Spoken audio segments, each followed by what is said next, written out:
이게 뭐냐면은 속초에서 아마 관광을 온 것 같은데 어린이 하나가 떼굴떼굴 구른 거예요. 배가 아파서. 그래서 이제 응급실로 가려고 그랬는데 받아주는 응급실이 없는 거예요. 속초는 비롯해서 뭐 강릉도 없었고, 그래서 백두대간 넘어서 저쪽 영월 가가지고, 영월이 여기서 얼마나 됩니까? 서울에서 영월이 더 가까울 거예요. 속초에서 영월까지 갔단 말이죠. 같은 강원도라도. 그래서 그 어린이를 간신히 이제 응급처치를 했는데, 그 응급처치한 선생님이 어떤 누구라도 다 받는다, 그리고 사람을 가려서는 안 된다, 내가 봤을 때 틀림없이 윤석열 탄핵의 뜻을 모신 그런 지각 있는 선생님이셨을 것 같습니다. 그 선생님이 봐주신 거예요. 아이고 참. 자, 그래서 먼저 그 얘기도 해볼까 합니다. 병원 없는 나라, 병원 가기 힘든 나라. 네, 최근에 건강보험심사평가원 통계를 보니까 전국 시군구 세 곳 중에 한 곳은 1년에 아기 분만이 10건도 안 됩니다. 아기 분만이 10건도 안 돼요. 그냥 숫자만 보면 아, 이 출산이 줄었구나 하실 수 있는데요. 그 이면에는 분만할 곳이 없다. 분만할 곳이 없다. 이게 더 큰 문제가 숨어 있습니다. 아이를 낳으려면은 이웃 시군을 넘어서 몇 시간씩 가야 하는 곳. 그것이 바로 대한민국의 수많은 농어촌 그리고 수도권 밖의 작은 도시들입니다. 그뿐입니까? 강원도 속초에서 아픈 아이를 태운 구급차가 22곳 병원에서 받을 수 없다, 이런 답을 들었어요. 강원도 내에서.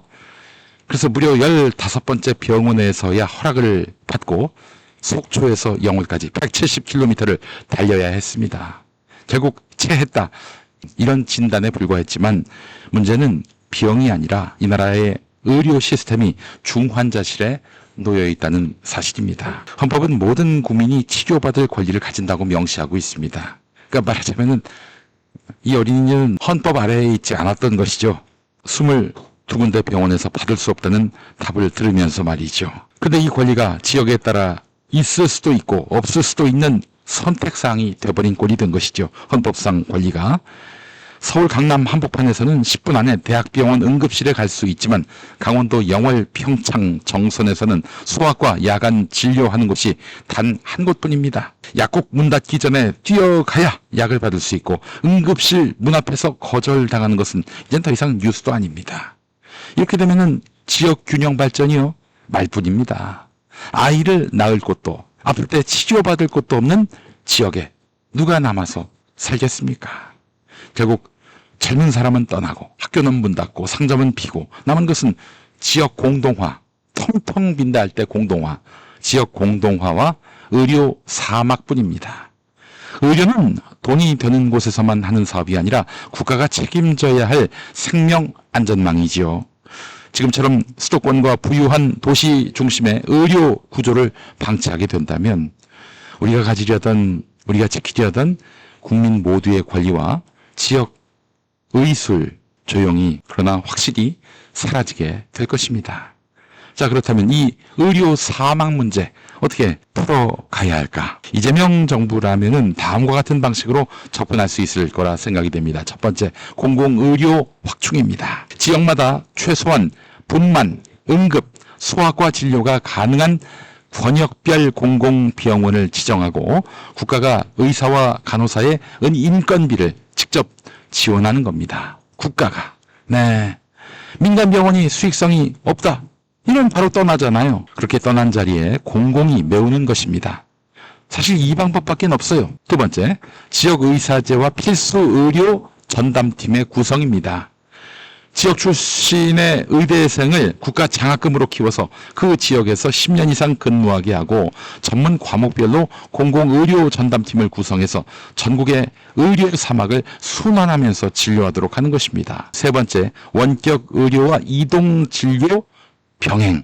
네, 이거는 이제 업계 쪽에서 하는 얘기인데, 이게 사실 원격 진료만 도입하면은 이건 삼성 등 대기업들만 만세 부르겠죠. 일단은 응급 상황에서 원격 진료로 우선 영상으로 진단하고 실제 처치와 수술은 이동 진료차나 순환 의사가 현장에 가는 혼합형 모델이 돼야 한다는 것이죠. 다시 말씀드리지만 원격 진료만 도입하면 안 된다는 얘기입니다. 이재명 후보 시절의 공약 중에도 공공의료 인프라 확충과 지역 의사제가 있었죠.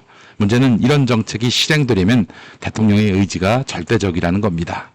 여러분, 윤석열과 국민의힘은 어떻게 했습니까? 지난 3년 동안 의대 정원 확대 논의만 하다가 정작 의료 사막의 현실에 대해서는 민간이 알아서 한다, 이런 태도를 벗어나지 못했습니다. 지역 공공병원 확충 예산은 줄었고 지방의료원 인력 충원 대책은 손도 안 댔습니다. 응급, 분만, 소아진료가 무너진 지방의 현실을 전공의들이 복귀하면 된다 수준으로 치부했고요. 그 결과 강원도 속초에서 170km를 달려가야 응급 환자가 처치되는 그런 상황에 이렇게 처하게 된 것입니다. 더 큰 문제는 정부가 지역의사제 도입을 미뤘다는 것이죠.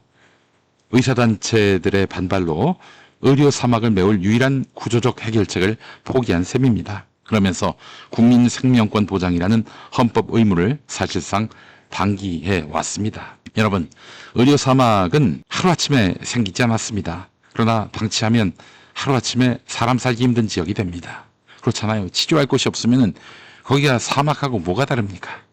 그래서 의료 사막이라고 하는 거지요. 정권이 바뀌었다고 달라지는 게 아니라 의지를 가진 정부가 들어서야만 달라진다, 이런 말씀을 드리고 싶습니다. 이재명 정부가 출범한다면 부디 병원까지 10분이 당연한 나라, 그 최소한의 안전망부터 다시 세워지기를 기대해 봅니다. 건강은 가까운 데서 지키는 게 가장 안전합니다. 그러려면 가까운 데 병원이 사라지지 않게 하는 것부터 시작해야 합니다. 이 윤석열이는 이제 술 처먹는 데만 관심을 갖다 보니까 국민들이 병원을 못 구해서 죽든지 중증에 걸리든지 신경도 안 썼던 거 아닙니까? 자, 이제 이런 놈들은 좀 앞으로 다시는 안 뽑았으면 좋겠어요. 지역의사제 뭐 이런 걸 떠나서 그런 새끼들이 집권하지 않는 나라를 만든 것이 더 시급하지 않나 하는 그런 말씀을 좀 드리고 싶습니다. 예, 여러분 생각도 그러시죠? 네, 여러분도 저기 대부분 다 시골이 아닌 도시에 사시죠? 그래서 아마 애 먹을 일은 많지 않으실 텐데, 와, 명절 때 한번 그런 비슷한 일을 당했던 분들 얘기 들어보면은 이거 병원이 없는 건 지옥이라고 얘기들 합니다. 그래요. 닥터 헬기도 필요할 것 같다라고 말씀해 주셨습니다. 네, 맞아요. 예전에 다 나온 얘기라고. 다 나온 얘기인데 왜 개선이 없어. 발전이 없어. 그걸 위해서 의사를 늘리려고 하니 반대하는 건 집단 이기주의가 발동한 의사들 때문. 그래요. 사실 윤석열이처럼 애초부터 대화의 문을 닫아버린 그런 인간이 의사 정원을 늘리는 바람에 사태가 꼬였는데, 의사 정원을 늘리되 지역에 지금 의료 사각지대에 의사들을 배치해야 한다, 이런 점은 의사 여러분들도 공감하는 바 아니냐, 함께 뜻을 모아보자, 이렇게 대화하면서 타협하면서 해법을 제시하는 정부가 의대 정원 증원에 대한 논의를 했었다면 얼마나 좋았을까 하는 그런 생각을 해봅니다. 여러분 생각도 그러하시죠?